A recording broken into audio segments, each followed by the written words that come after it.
كوران تخطاتلتي ميديا بركسيس حزين ركبلو كاب وقرو حلفيلنا ቅዱስ ሚካኤል ቤተክርስቲያን ዝበሃል ዓብይ ገዳም ልምሉም ቦታ ኢና ብጾቦና አውነናትናይል ሰፊሕ ዝኾነ ትምህርቲ ቃለ ምዳን ኮና ሕማማት ከመይ ዝኽበር ሕማማት አይ ማለት እዩ ኣብ ሰሙነ ሕማማት ዝፍጸሙ ፍጻመታት እዮም ኣብ ሶኒ ዝነበሩ እዮም ሶኒ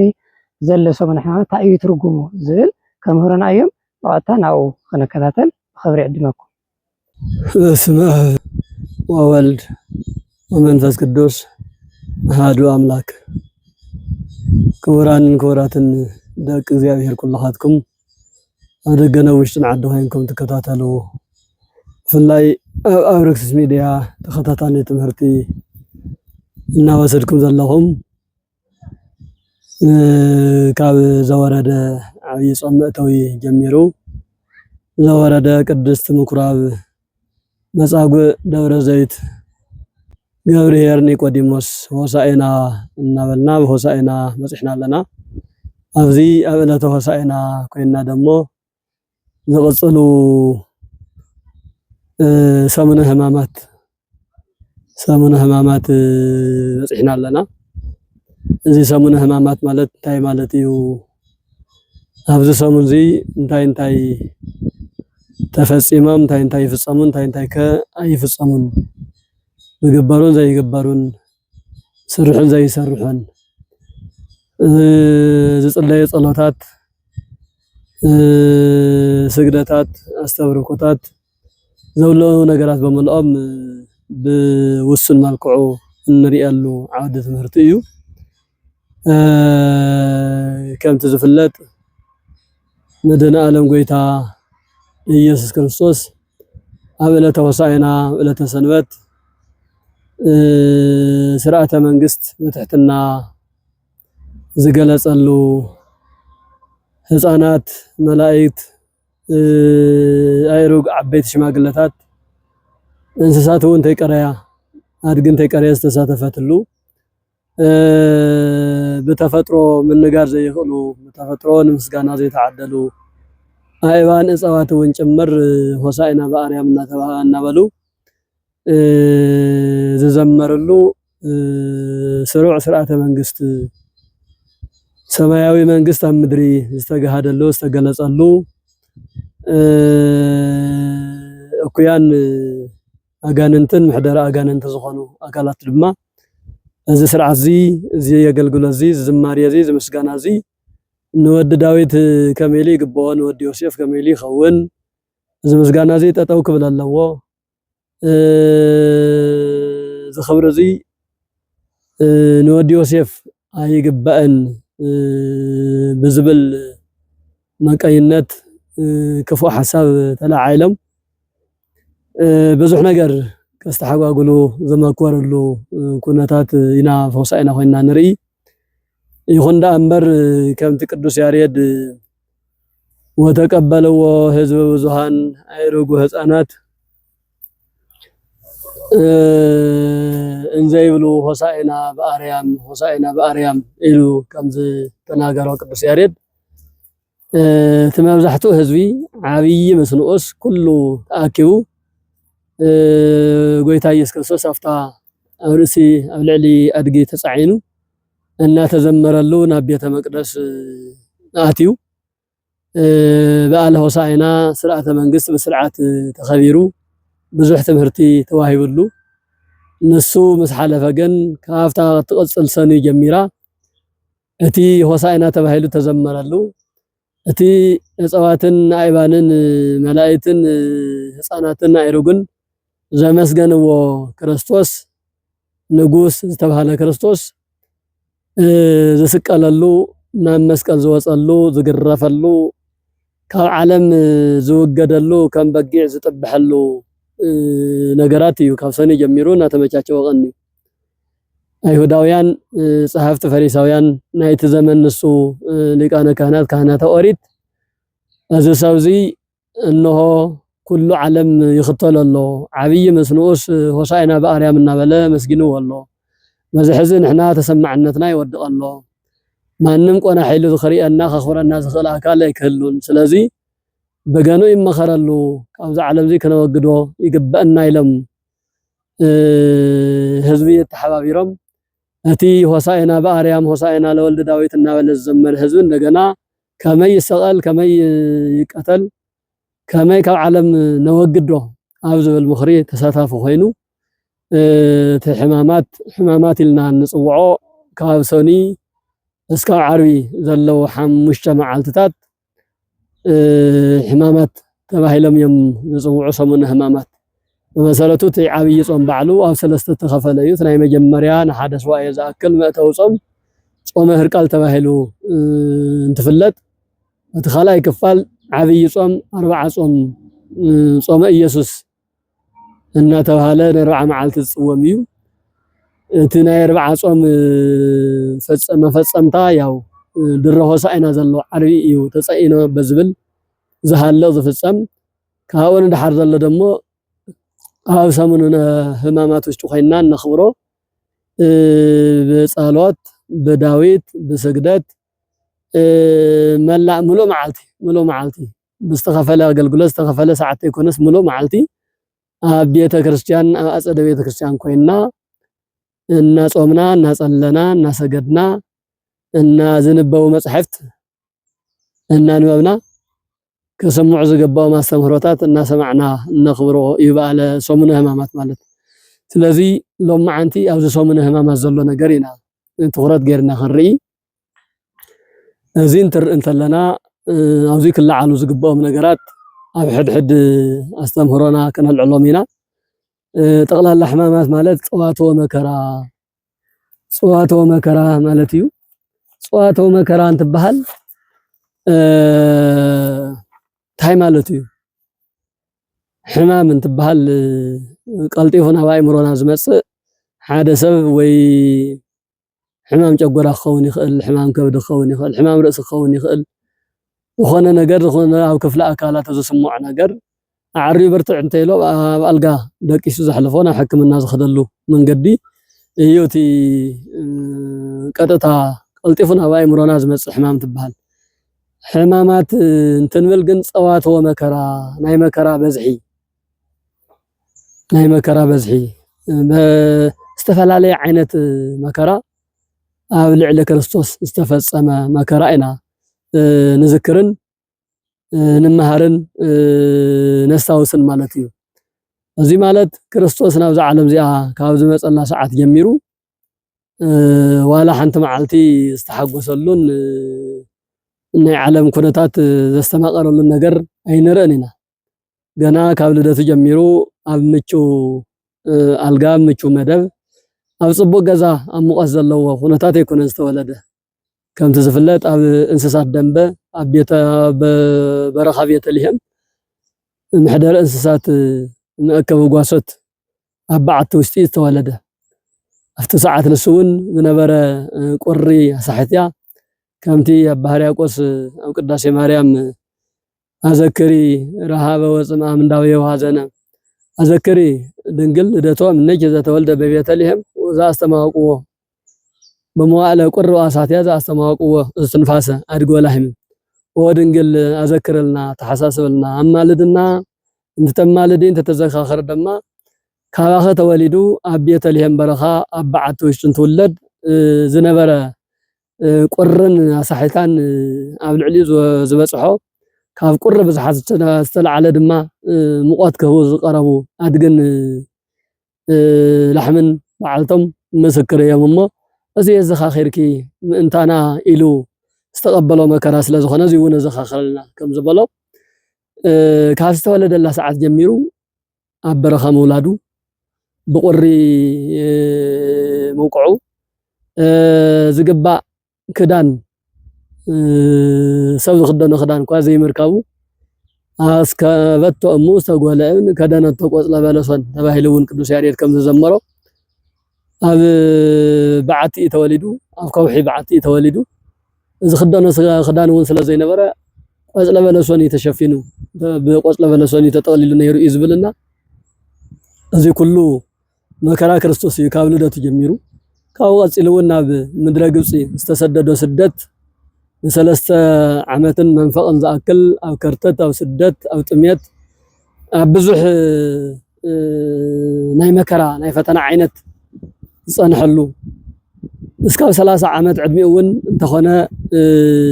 ኣብ ወንጌል ዝተጻሕፈን ዘይተጻሕፈን ተኣምረ ኢየሱስ ብዝርዝር ህይወቱ ከም ንሪኦ ኣብ ዝበጽሕዎ ዝነበሩ መከራታት እዚኦም እውን ንክርስቶስ ናይ መከራ ዘመን እዮም ቶም ዘመናት እዚኣቶም 30 ዓመት 3 ዓመትን 3 ወርሕን ዝኣክል ናይ ወንጌል ኣስተምህሮ ግዚኡ እውን እንተኾነ ብኣይሁዳውያንን ብጸሓፍቲ ፈሪሳውያን በጠቅላላ በ8 ማይ ቤታት ሊቃናት ህዝብ መላእክት ህዝብ ጸሐፍቲ ፈሪሳውያን አይሁዳውያን ተባሃሉ ዝፍለጡ ኣብ ልዕሊ እስራኤል ዓብይ ስልጣን ዝነበሮም 8 ኣካላት 8 ማይ ቤታት በኣቶም ቢሉ እቲ ወንጌል ከይሰፍሕ ቃል ክርስቶስ ከይስማዕ ሰባት ከይድሕኑ ሕሙማን ከይፍወሱ ዝግበር ዝነበረ ኩሉ ኣብ ልዕሊ ክርስቶስ ዝበጽሕ መከራ ስለ ዝነበረ ንሱ ባዕሉ ሕማማት ተባሂሉ እዩ ዝፍለጥ እዚ ተጠናቂቁ ኣብቲ ናይ መጨረሻ ናይ መስቀል ዙፋን ንኽወፅእ ቅድሚ ዓርብ ስቅለት ዘላ ሰንበት ሆሳዕና በአርያም ተባሂላ ዝተኸበረት ስርዓተ መንግስቲ ገሊጹ ምስ ወደአ ግን በጠቅላላ ብቆራጽነት እዚ ሰብዚ ካብ ምድሪ ካብ ገጽ ምድሪ ክጠፍእ ኣለዎ ዝብል ውሳኔ ንምውሳን ዝተፈላለዩ መጋባእያታት ዝተፈላለዩ ሸንጎታት እናተኣከቡ ሰኒ መኺሮም እዮም ሰሉስ መኺሮም እዮም ናይ ሰኒን ናይ ሰሉስን ዝሰመረ ምኽሪ ኣይነበረን ምኽንያቱ ገሊኦም ናሁ ዓለም ተለዎ ደርየሁ ሪኡ ከመ ምንት ዘተበቁ ምንም ከም ዘይተጠቅሙ ምንም ከም ዘይንጠቅም እስክተመልከቱ እዚ ሰብዚ መምህር ኢየሱስ ክርስቶስ ተባሃለ መምህር ዓለም ኩሉ ይኽተለሎ ዓብይ ምስንኡስ ትማለ ሆሳዕና እናበለ ኽቢረሎ ስለዚ ምንም ነገር ኣይንጠቅምን ብዙሕዚ ሞይትና አይና ተወዲና አይና ስለዚ እዚ ክውገድ ኣለዎ ከመይ ጌርና ነወግዶ እንትበሃል ግን ገሊኦም እስር ቤት ይእቶ እንትብሉ ገሊኦም ብፍርዲ ከሰስ ብሸንጎ ከሰስ እንትብሉ ገሊኦም ንኡ ዝኣመነ ሰብ ተኣሲርናዮ ተባሪርናዮ ብፍላይ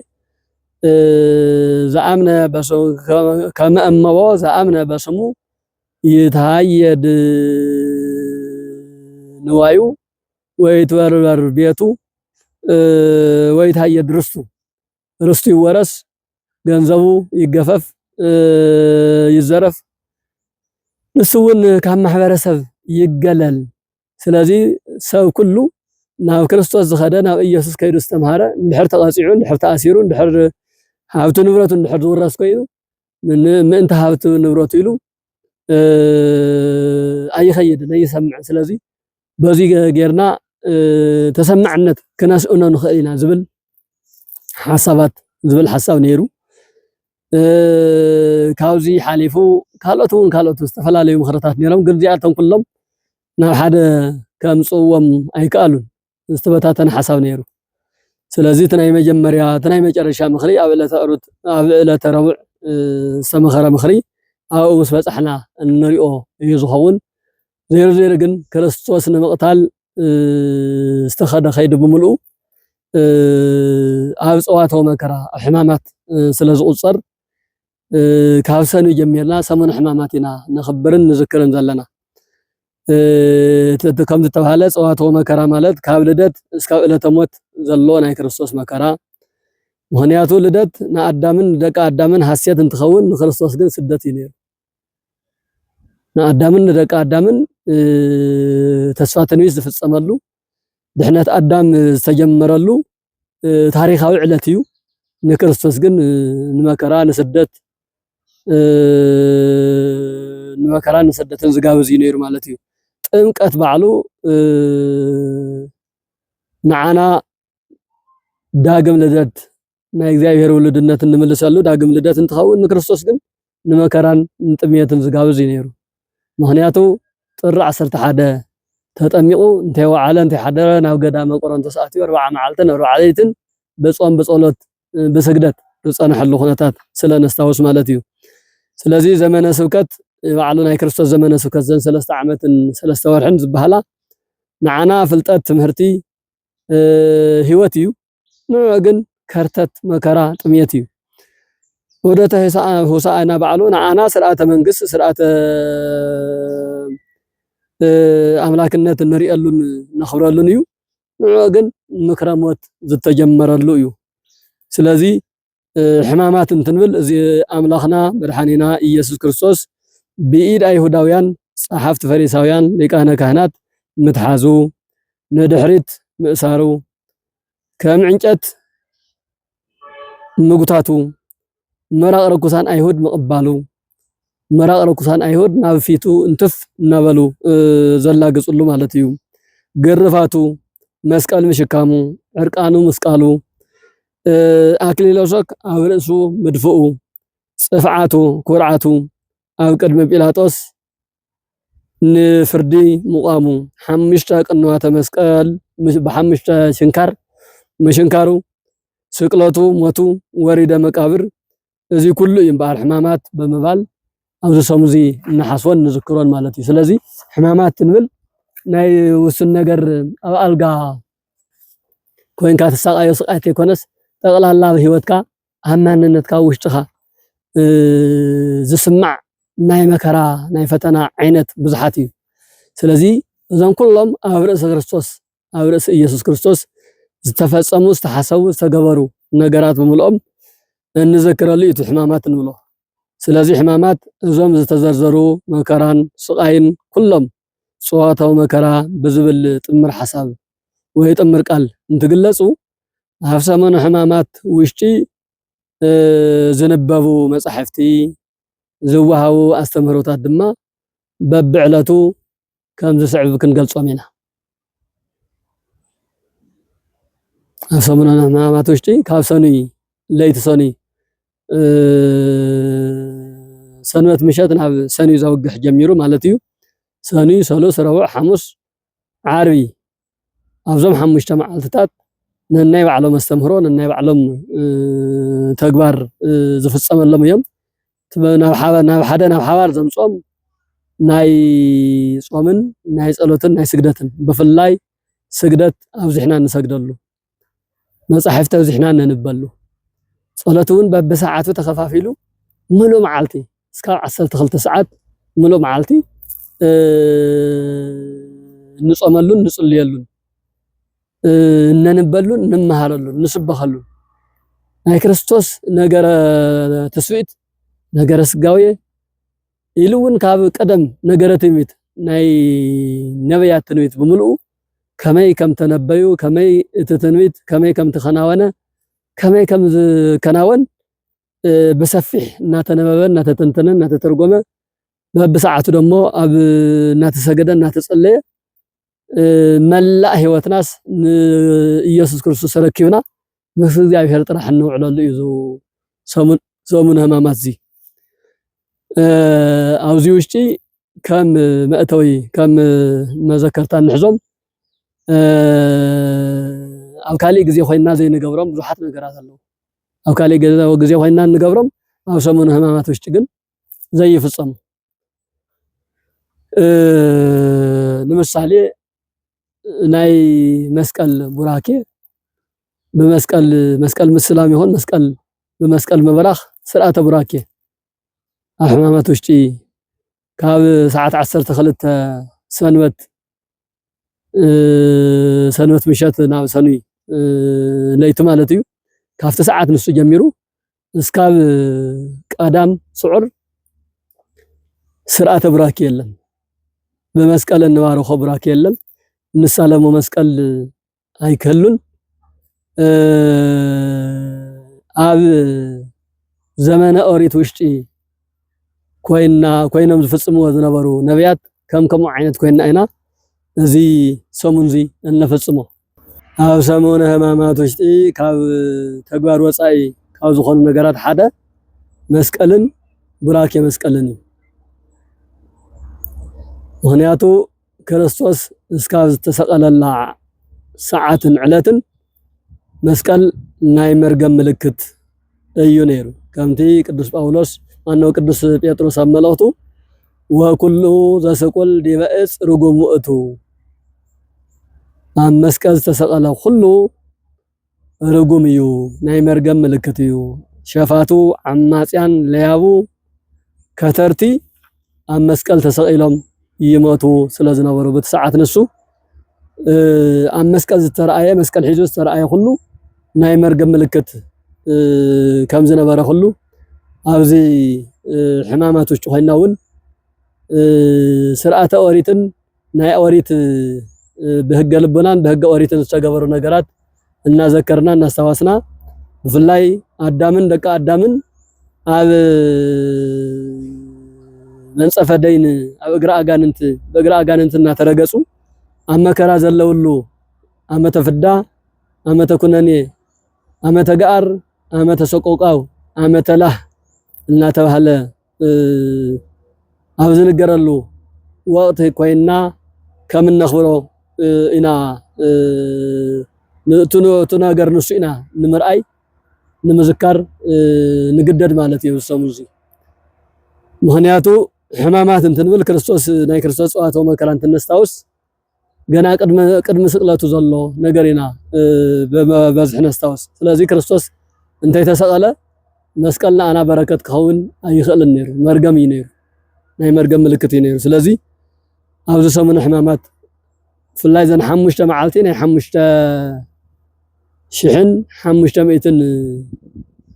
زمن فدا زمن مكرا نستاوسلنيا أزين دحر كوينو ناي مسقل قلقلات أفت زمن نسو سلازي نبرا أوز وشت زي كويناون أين فصومان مالتيو سلازي ناي مسقل قلقلات أي هلوانان نزيونينا كاو وصاي خوينا نمهرون زلنا كال فلاي أبناي محبر صولت سرعة قداسي يزبحال مسواي تحديث يلا مسواي تحديث أو سمونه همامات وشتي يلا مخنياتو أب زمن أريد أو هق أريد كم زلنا خوينا إنا نحصون نخبرون زبعالزي سلازي كريستوس غنا يتسقلن غنا قدسغو كروس كوردمو ندق آدم أي هبن مالتي كم خوينا إنا نخبرنا قداسي زبحال يلن سلازي بقداسي بقربان بصلاة كدان زغلغل زنبر أغلغلوت عبي صوم ملؤ بونا تغلغلنا صنحنا سنبت مسقدسنا غن سانوي سولوس ربع عارف سانوي بفلاي سلستيان معلت سانوي سولوس ربع زياتن قداسي يبلنن كدان يبلنن كدان يدغمن ناي سرعت ناي تمهرت كدان ايزيمن ጭራሹ ቅዱስ ይልካ ኪዳን ይበጽሕን ማለት እዩ ናይ ቅዳሴ መልክዕ ናይ መስዋዕት መልክዕ አይህልወናን ማለት እዩ مسؤ تتحيزو ملكا يسوس ملكا مريم زمساسلو ملكا ملكا بناي حبرت صلوت ناي بيت كريستيان ناي اواج صلوت ايلونان ازيومن زمساسلون او اينغبرنينا مسؤ تتحيزون ناي حاسيت ناي تحغواس ملكع اينرنا حمامات كنا اما كراوش توهنكا حغوس يلن اما كراوش توهنكا ملكع يلن ملك زي مدغامو بعلو حمام وشت زلو سب انتي ملكع الله ملكع ማለት ካብ ጸጉር ርእስ ጀሚሮ እስከ እግር ጽፍር ዘለው ክፍለ አካላት እና ተጠቃሱ ስነ ጽባቆም ወበት ደም ግባቱ እና ተዘከረን እንዲው ዝድገም ዝመስገን ዝውደስ ኣብ ሕማም ውሽጥ ኾንካ ግን መልክዕ የለ ሕማም ይበላሹ ምስአን ይተዓሻሹ እኮ ይባል በወለድና ምሳሌ ማለት እዩ ስለዚህ ኣብ ሕማማት ውሽጥ ኾንካ መልክዓ ኢየሱስ بحبرة مدقام يلن بسرعة أبو يتصحف النمنتين تبهال مالكو عكو طفيو مالكو يلن كمت نبي إساياس ون بسسان حدن بدن بيزقلصو رئينا هيوسي دم معزو لازو مالكو زي ولو خوين رخبنا يو وهنياتو تقفيفو مراغة تفيئلو كم زي اب العلساو كفصم زي يقبو ነገር ተፈጽሙሉ ስለዚህ አው ከም زي አይነት ንዘሎ አካል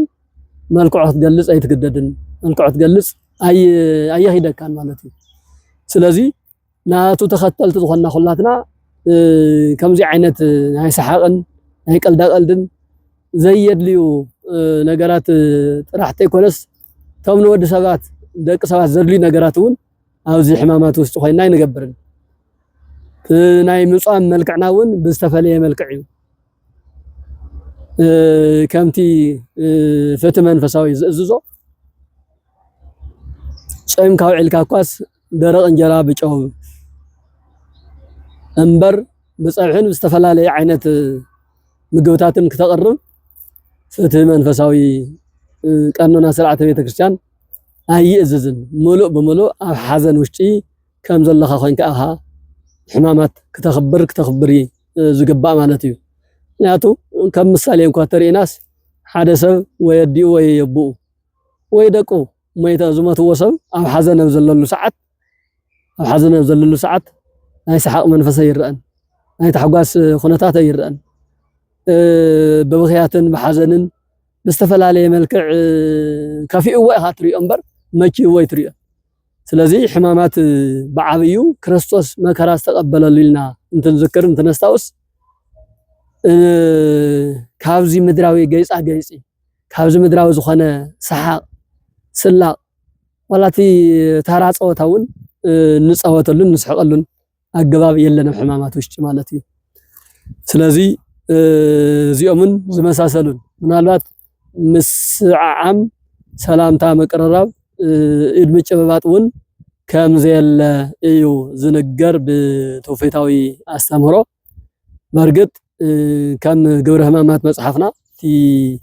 ሕማማት ኣብ ሰሙነ ሕማማት እንግልገለሉ መጽሓፍ ግብረ ሕማማት ዝበሃል ዓብይ መጽሓፍ ኣብኡ ከም ዝሕብሮ ዕለተ ሐሙስ ጸሎተ ሐሙስ ኣብ ንብል ብሰፊሑ ኣብኡ ክርኦ ኢና ትምህርቲ ግን ኣብታ ምስዓዓምን ሰላም ምባሃልን ኣብታ ዓለት ንሳእ እዩ ከልኪሉ ዘሎ እምበር ሰኔ ሰሉስ ረቡዕ ሰላም ከይትባሃሉ ኣይብሎ እስካብዚ ኣዘዘ ሰላም ምባሃል ዝተወገዘም ዝተረገመም ኣይኮነን ሰላምታ ምቕራብ ደሓን ደውዒልካ ደሓን ደሓዲርካ ደሓን ደውዒልካ ደሓን ደሓዲርኪ ዋላ ተጨባቢጥካ ምስዓዓም መንፈሳዊ ምስዓዓም ዝተኸልከለ ኣይኮነን ኣይተጻሓፈን ኣብ ዕለተ ሐሙስ እያ ተጻሒፋ ኣብ ዕለተ ሐሙስ ደሞ ኣፍታ ምሸት ሐሙስ ሰዓት 3 ይሁዳ ካብቶም 12 ደቀ መዛሙርቲ ሓደ ዝኾነ ንምስ ኣይሁዳውያን መጽሓፍቲ ፈሪሳውያን ተማኺሩ 30 ቅርሺ ክንመካ ኢና ኢሎምዎ እምበኣር 30 ቅርሺ እንተሂብኩም ድማ ኣነ ኢየሱስ ባዕለይ ፈልየ ከትሕዘኩም እየ ንኸትሕዘኩም ንኽህበኩም ደሞ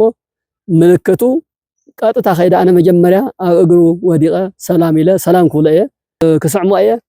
እቲ ዝሰዓምክዎ ንሱ ኢየሱስ ምዃኑ እዛ ምልክት እዚኣ ምልክት ትኾንኩም ኢሉ ብዛ ምልክት እዚኣ ስለ ዘትሓዞ ጎይታ ኢየሱስ እውን ይሁዳ በሲእምኑ ታገብኦ ለወልደ እጓለ እመሕያው ንወዲ ሰብ ክርስቶስ ይሁዳ ንወዲ ሰብ ክርስቶስ ሰላማዊ መሲልካ ሰላም እናበልካ እናሰዓምካ ዲኻ ተትሕዞ ነውሪ እኮ እዩ ኢሉ ከም ዝገሰጾ እውን ነፍቲ ቅዱስ ወንጌል ተጻሒፉ ንረኽቦ ኢናና እዛ ናይ ይሁዳ ምስዓዓም ናይ ይሁዳ ሰላምታ ናይ ተንኮል ናይ ክፍኣት ክርስቶስ ንኽስቀል ኣሕሊፍካ ናይ መሃብ ተንኮል ዝሓዘ ስለ ዝነበረት ነዚኣ ንምዝካር ነዚኣ ንምስትዋስ ኢና ኣፍታ ዕለት ንሳእ ሰላምታ የለን ምስዓዓም የለን ተባሂሉ ኣብቲ ግብረ ሕማማት እተጻሓፈልና እምበር ኣብ ካልኦት ሰላም ባዕሉ ተጸልዩ ይኮነ ኣብኣ ግን ከመ ይተኣምሁ ኣይሰዓዓሙ ሰላም ይባሃሉ ተባሂሉ ኣዋጅ ተነጊሩ ስለ ዘሎ ወለድና ግን ያው ሓደ እዩ ካብ ሰኑ ጀሚሩስ ኩሉ ሕማማት ስለ ዝኾነ ዝናይ ሐሙስ ስርዓት ኣብ ሓሙሽተ መዓልቲ እውን እንተተኸናወነ ጽቡቕ እዩ ብዝብል ትውፊታዊ ኣስተምህሮ ስለ ዘምህሩሉ ቀሳውስቲ ዲያቆናት ይኹኑ ምእመናና ብኡ መልክዕ ስለ ዝሓዝዎ ከምኡ ካብ ሰኑ ጀሚሩ ሰላምታ ከም ዘየለ እዩ ኣብ ሕብረተሰብና ዘሎ ረዲኢት በርግጥ እዚ ምስቱ መዓልቲ ምስ ሐሙስ ተተሓዘ ስለ ዝኾነ እንተኾነ እውን ሓጢያት ክኸውን ኣይኽእልን ብጭብጥ ብጽሑፍ መረዳእታ ዘለዎ ግን ዕለት ሐሙስ እምበር ካብ ወጻኢ ኣብ ዘይተጻሓፈ ብዙሕ ኣይንብልን ማለት እዩ ስለዚ ምስዓዓም ዝመሳሰሉ እውን ከምዚ የለ እዩ ዝንገርን ዘወጅን ካልእ እነዚህ ተታሒዙ ፍኢሉ ሕጊ ዘይኮነ ኣግባብ ዘይኮነ ክበሃል ዘይግብኦውን ከምዚ እኮ እዩ እናተባሃለ ዝነገር እውን ኣሎ። ለምሳሌ ኣብ ሰሙን ሕማማት በስመ አብ ይባሃልን ዓብይ መስኖስ በስመ አብ ይባሃልን ክንዲ በስመ አብ ክንዲ እግዚኦ መሐረነ ክርስቶስ ችርያ ላይ ሰን ይዝባሃል እምበር ኣይባሃልን እናበሉ ዝናገሩ ካብ ቀሳውስት እንተይቀረየ ካብ ዲያቆናትም እንተይቀረየ ኣለውታ እዮም። ምእመን ብመልክዑ በስመ አብ ይባሃል ዶ እናበለ ብስልክም ብኻልም ይጥይቕ እዩ። በስመ አብ ዘይባሃለሉ መዓልቲ ዕለት ሰዓት የለን። በዓሉቲ ኣብዚ ዕለዚ እንፍጽሞ ግብረ ሕማማት ተባሃለ መጽሓፍና ካብ መጀመሪኡ ጀሚሩ በብሰዓቱ በብዕለቱ በስመ አብ ኢሉ ዝጅምር መጽሓፍቲ ግብረ ሕማማት በዓላ ገንጽለ ቢልናስ በስመ አብ ወወልድ ወመንፈስ ቅዱስ አሐዱ አምላክ ኢላ ናፍቲ ዝቕጽል መልእኽትን ንባብን ትኸይድ ሰኒ እውን ከምኡ ሰሉስ እውን ከምኡ ረቡዕ እውን ከምኡ ኣብ ማእኸሉ በብዕለቱ በዓሉ ስንክሳር ይንበብ እዩ። ኣብ ስንክሳር ደሞ በስመ አብ ተይበልካ በስመ አብ ኢልካ እዩ ዝጅበር ንማንኛው ንኹሉ ነገርስ ስም ስላሴ ዘይተፀውዐሉ ሁነት ነገራት ክሳኻዕ ይኽእልን። ስለዚ በስመ አብ ዝኽልከለሉ ግዜ የለን። እግዚኦ መሐረነ ክርስቶስ ዘይባሃለሉ ግዜ የለን። መሐረና ማለትስ ኃጢአት ኣይኮነን ጽድቅ እዩ። ስለዚ እዚ ዝተሰሓሓተ ኣስተምህሮ እዩ። ብበዝሒ ችርያ ላይሶን እናበልና እናሰገድና ስለንውዕል በስመ አብ ተኪኡ ዝመፀ እግዚኦ መሐረነ ክርስቶስ ተኪኡ ዝመፀ ዝመስለና ብዙሓት ኢና። ግን ችርያ ላይሶን ናይ ባዕሉ ቋንቋ ናይ ባዕሉ ልሳን ናይ ግሪክ ልሳን እዩ ናይ ባዕሉ አገልግሎት ሒዙ ዝመፀ እምበር በስመ አብ ኣልቂቑ ችርያ ላይሶን ዝበሃል ስለ ዘይኮነ እዚ ስሕተት እዩ። ብስሕተት እናተባሃለ ፀኒሑ እዩ።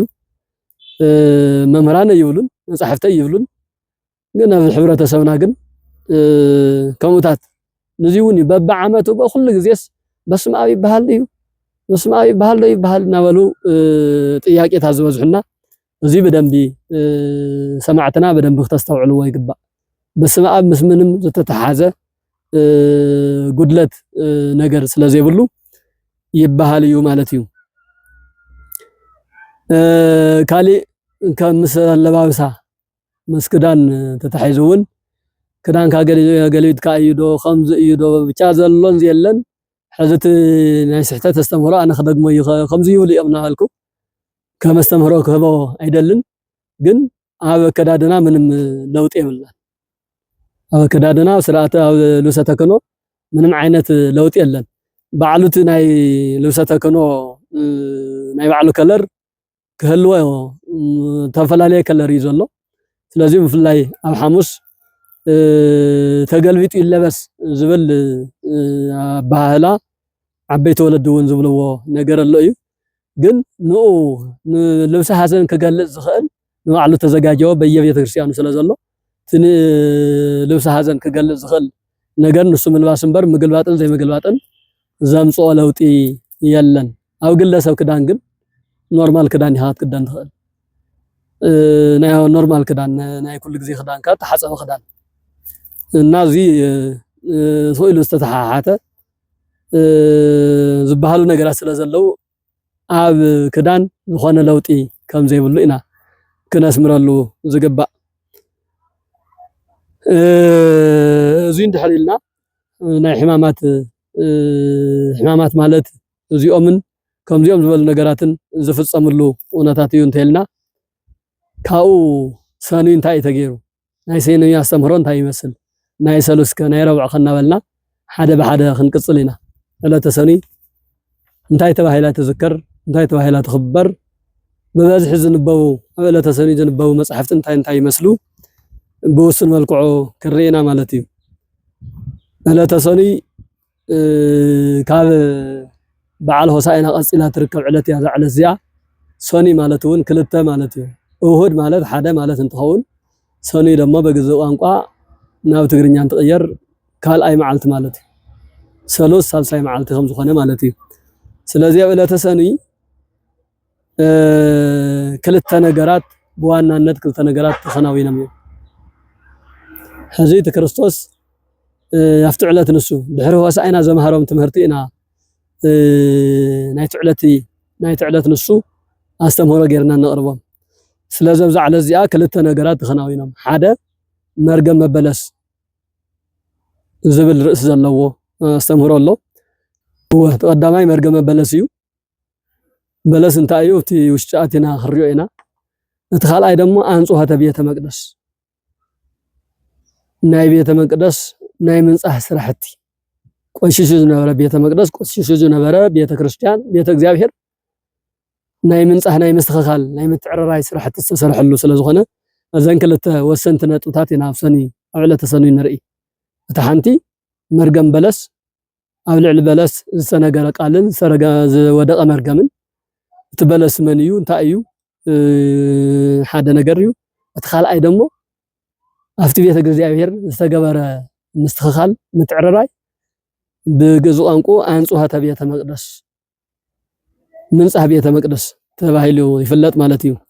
ስለዚ እዚ ታናይ መጀመርያ መርገም መበለስ ኢልና እንትርኢ ጎይታና መድኃኒና ኢየሱስ ክርስቶስ በዕለተ ሰንበት ስርዓተ ወደቱ ሆሳዕና ፈጺሙ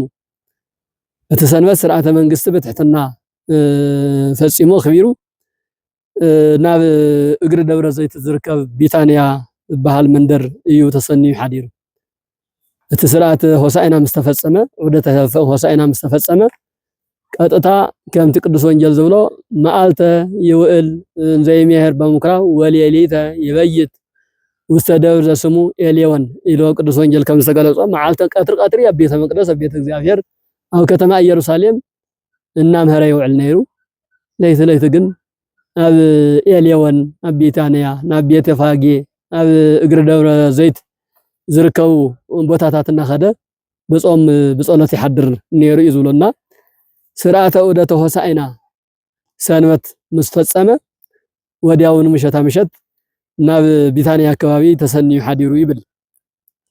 ስለዚ ዕለተ ሰኒ ካብ ቢታንያ ተላዒሉ ናብ ከተማ ኢየሩሳሌም ናብ ቤተ መቅደስ ቀትር እንደገና ኸምህር ማለት እዩ ሆሳዕና ዘኽበረውን ካብ ደብረ ዘይት እዩ ወእዘ ሰሙን በዓለ ሆሳዕና በዓለ ፋሲካ ኢሉ ከም ዝገለጾ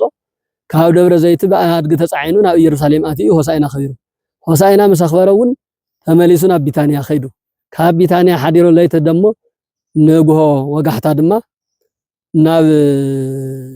ኢየሩሳሌም ናብ ማእኸል ከተማ ናብ ቤተ መቅደስ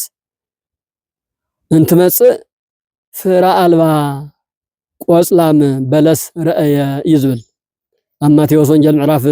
21 ቁጥሪ 19 ንረኽባ ሓንቲ ዕፀ በለስ ሓሊፉ ካብ ቢታንያ ናብ ቤተ መቅደስ ናብ ኢየሩሳሌም ተሓልፍ ቆጽላ ዝለምዐ ብጣዕሚ ደስ በሃሊት ቆጽሊ ኦም ረአየሞ ፍረ እንተልእዋ ክርኢ ናብኣ ማዕደወ ከደ ግን ቆጽላ መንበር ፍረ ኣልባ እያ ነይራ ፍረ ይነበራን ስለዚ ወእይኩን እንከ ፍርየ እሙስትየትኪ ለዓለም ድሕሪ ሕዚ ፍረ ኣይረኸብኪ ፍረ ለኪ ኢለ ክበልዕ ኢለ ጠሚኒ መፅእ ነይረ ኣይረኸብኩልክን ስለዚ ንዘለዓለም ፍረ ኣልባ ኹኒ ኢሉ ቃል መርገም ኣውፂኡ ከም ዝረገማ እሞ እታ በለስ ንሳ ግዚኡ ወዲያውኑ ከም ዝደረቐት ብጽባሒቱ ዕለተ ሰሉስ እንትምለሱ እንዲያውም ምስ ረኣይዋ ቅዱሳን ሐዋርያት እዛ ጎይታ እዛ ኢየሱስ መምህርና ዝረገማ በለስ እኮ ኳሕ ኢላ ደሪቓ እንታይ ጉዱ ኢሎም ከም ዝተገረሙ እውን ነፍቲ ዝጠቐስናዮ ወንጌል ተጻሒፉ ኣሎ ማለት እዩ ኣብ ማርቆስ 11 ቁጽሪ 14 ብፍላይ ብደንቢ ተረጊማ ወዲያውኑ ከም ዝደረቐት ተጻሒፉ ንረኽቦ ነገር እዩ እዚ እምበር መርገም በለስ ዝተፈጸመሉ ዕለት ዕለተ ሰኒ መርገም በለስ እንትንብል ምስጢራዊ ሓተታ ኣለዎ በበለስ ኣቢሉ ኣስተምህርኡ ዘሕለፈሉ በበለስ ኣቢሉ ቃል መርገም ዘቐመጠሉ ነታ ምንም ተረገመት ኣይተረገመት ንዘይተሰምዕ ዕንጨት ኣይኮነ ከምቲ ቅዱስ ያሬድ ምዕራፍ ኣብ ዝበሃል መጽሓፉ ዝገልጾ በለስ ዘይብየ ቤተ እስራኤል እሙንቱ በለስ ተባሃሉ እስራኤላውያን እዮም በለስ ተባሃሉ ኣይሁዳውያን እዮም فبلس ተባሃሉ ነገደ እስራኤል እዮም እቲ ፍረ እቲ ቆጽሊ ጽቡቅ ቆጽሊ ዝተባሃለ ላዕላዮም አለባበሶም ፍላይ ካህናተ ኦሪት ጸሐፍት ፈሪሳውያን ኣብ ስልጣን ዝነበሩ ፍቲ ዘመንሱ ዓሚሞም ጠምጢሞም መቋሚያ ሒዞም ጭራ ሒዞም ደስ ብዝብል አለባብሳ ደስ ብዝብል መልክዕ እንትንቀሳቀሱ ካህናት ይመስሉ ጽቡቃት ይመስሉ ፍረ ዘለዎም ቁም ነገር ዘለዎም ይመስሉ ውሽጦም ግን ከፍአት ተንኮል ስቅላት ሞት ስቃይ እንደቅ ሰባት ስቃይ እምበር ሓንቲ እዚኣ ትበሃል ፍረ ቁም ነገር ናይ ሰናይ ተግባር ፍጻመታት ዘይብሎም ምዃኖም እዩ እቲ በለስ ፍረ ዘይብሉ ዝተባሃለ ፍረ ዘይብሎም ፍረ ሃይማኖት ዘይብሎም ኮይኖም ስለዝተረኸቡ እዩ እምበር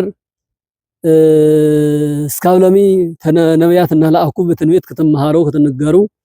ፍረ ከተፍርዩ ብዙሕ ነገር ጽዒረ ነይረ ኣይተቀበልኩምዎን ስለዚ በድሕሪ ሕዚ ፍረ ኣባኻትኩም ይረኸብ ማለት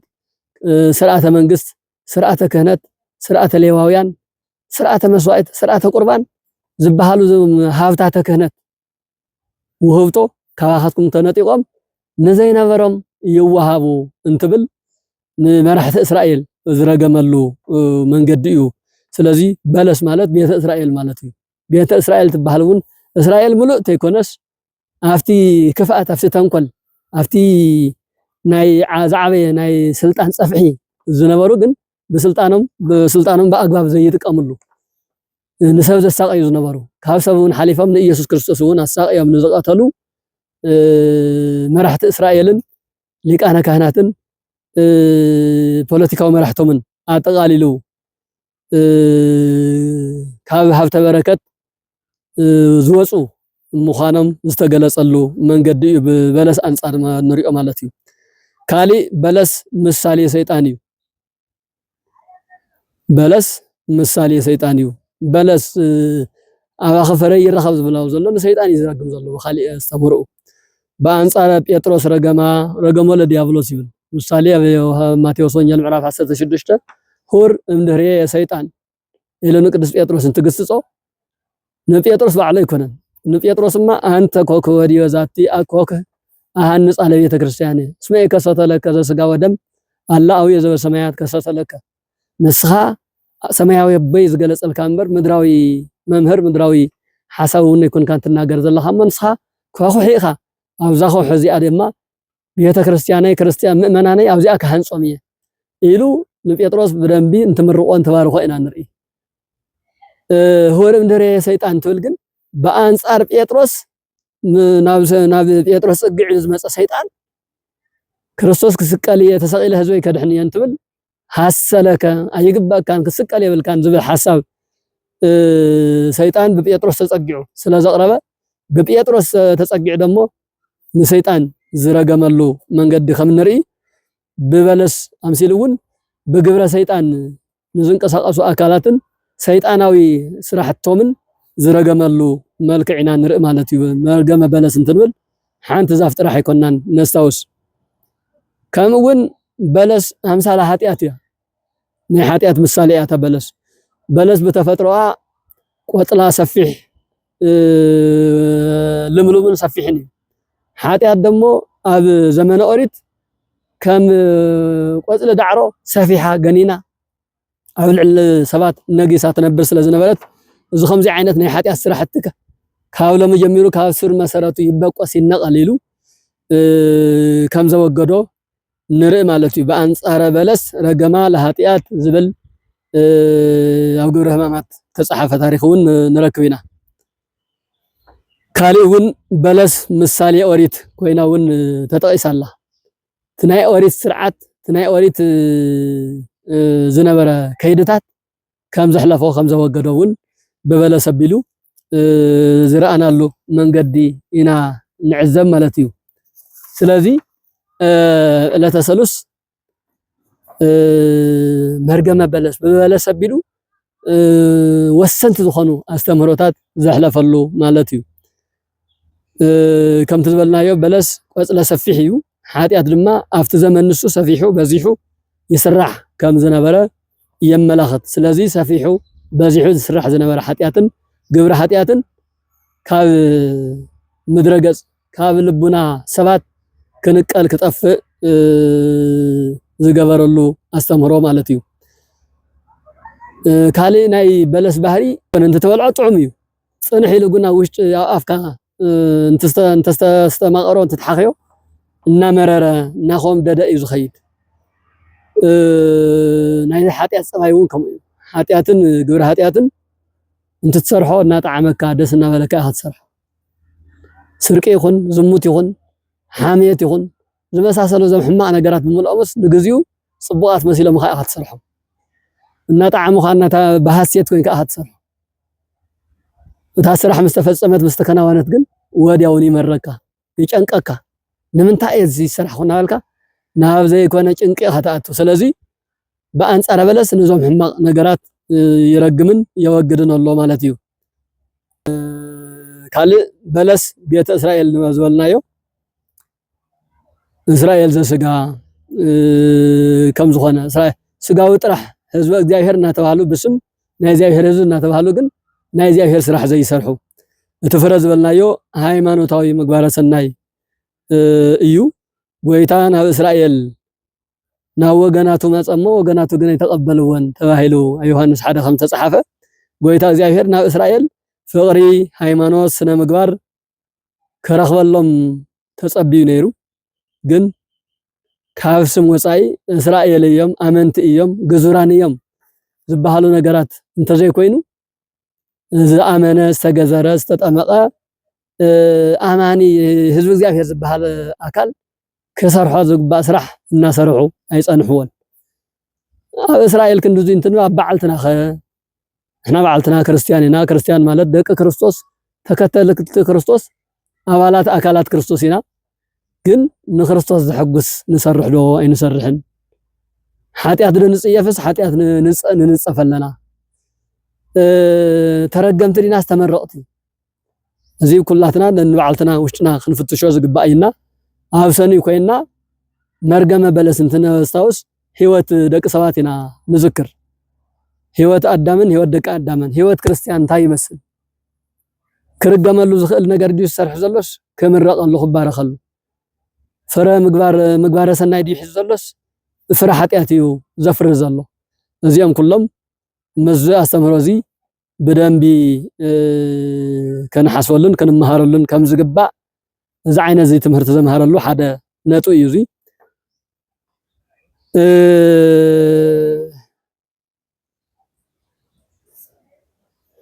እዚ ማለት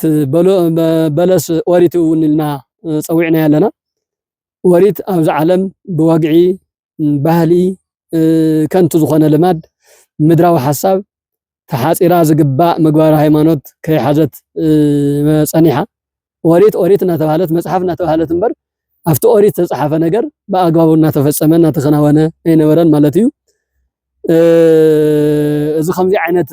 ተስፋ ኦሪት ትንቢተ ነቢያት ሱባኤ መጻሕፍቲ ተፈጺሙ ማለት እዩ ናብ በረከተ ወንጀል ንኽሰጋገር እተው ዝነበረ ዘየድል ነገር ምውጋዱውን ንሪአሉ ማለት እዩ ስለዚ ብጠቅላላ ድሕነት በክርስቶስ በወንጌል እምበር በኦሪት በበለስ ዘይምዃኑ ንምግላጽ ፍሬ ኣባኺ ኣይረኸብ ክብል ክርስቶስ ከም ዝረገማ ኢና ነስታውስን ንዝክርን ማለት እዩ ሓደ ነጥብ እዚ እቲ ካልኣይ ነጥቢ ኣንጽሖተ ቤተ መቅደስ ቤተ እግዚአብሔር ዝተስተኻኸለሉ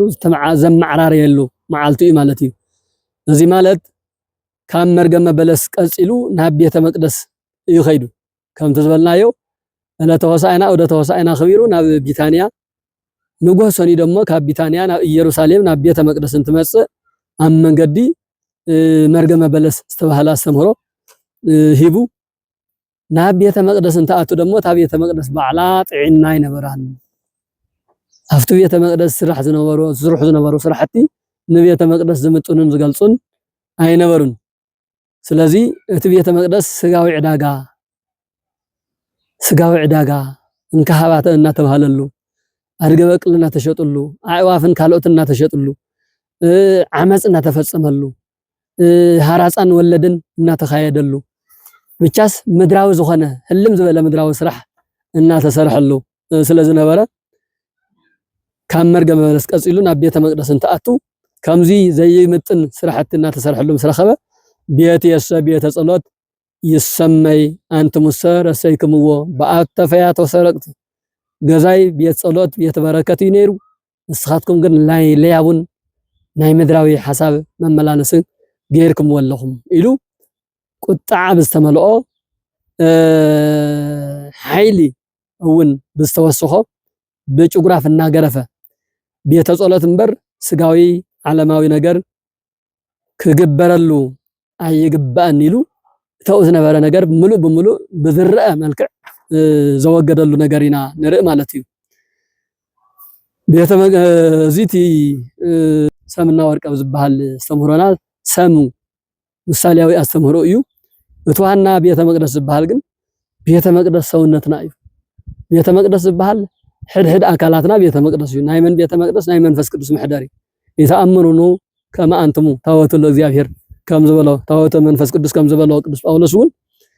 ሰውነትና ንጹህን ቅዱስን ክኸውን እዩ ዝግባእ ነይሩ ስለዚህ ሰውነት ደቂ ሰባት ብንጽህና ዝተሸለመ ብንጽህና ዘጌጽ ኮይኑ ይተረኸበ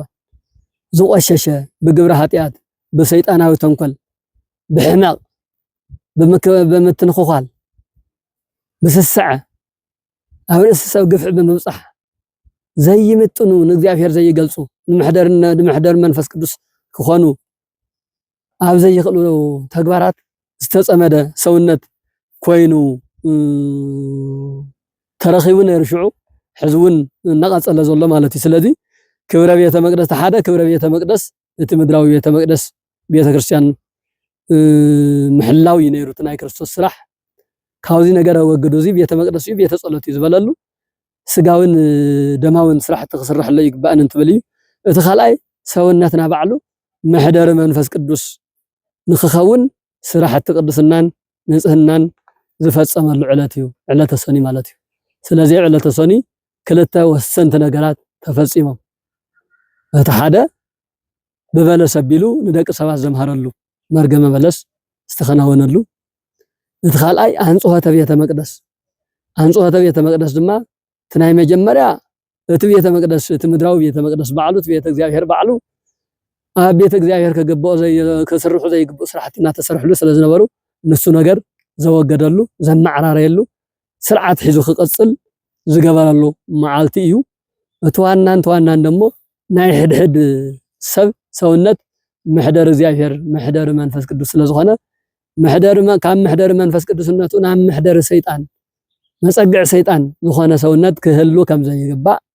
ሰውነትና በንጽህና በኽብሪ በቅድስና በጾም በጸሎት አንጽህና ቀዲስና ክንሕዝ ከም ዝግባእና ስሩዕ ትምህርቲ ዘምሃረሉ መዓልቲ ስለዝኾነ በዘንክልተ ነጥብታት ዕለተ ሰኒ ነኽብራ ንዝክራ ማለት እዩ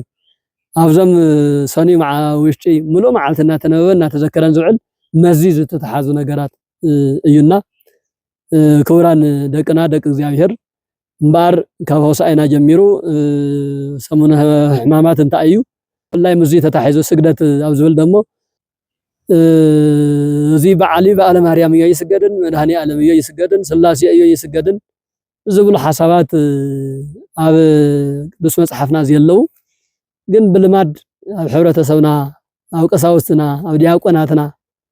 ሓሊፎም ሓደ መምህራንና እውን ዘንጸባረቁ ነገራት ኣለው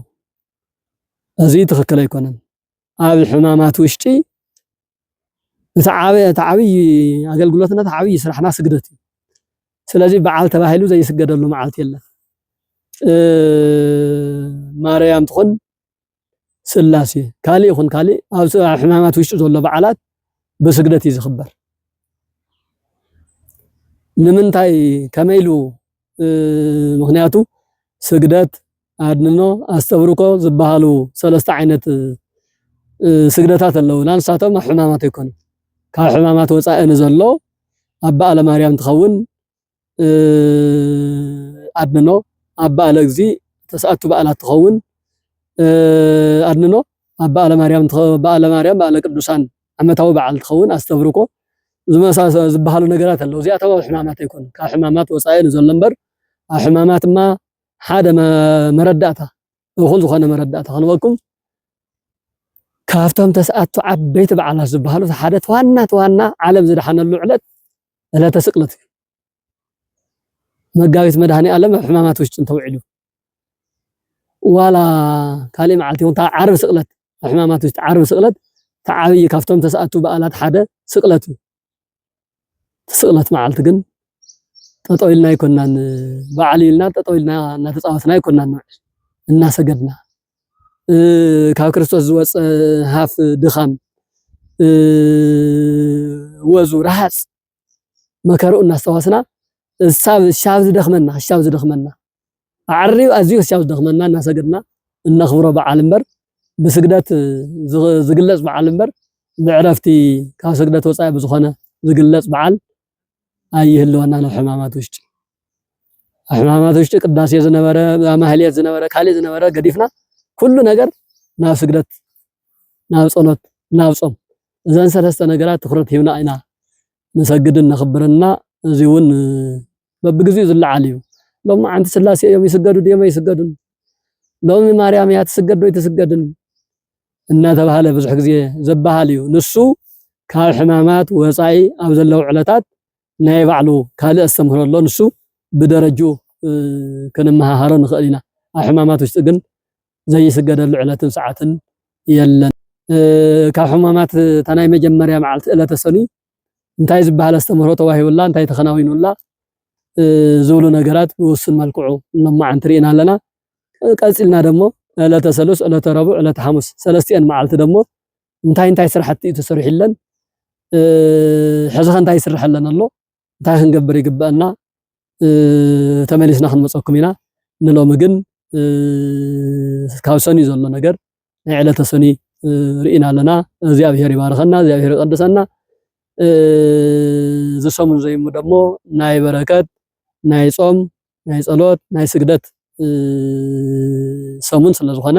በአግባቡ ክንኽብሮን ክንዝክሮን ተግባራዊ ክንገብሮን ይግባአና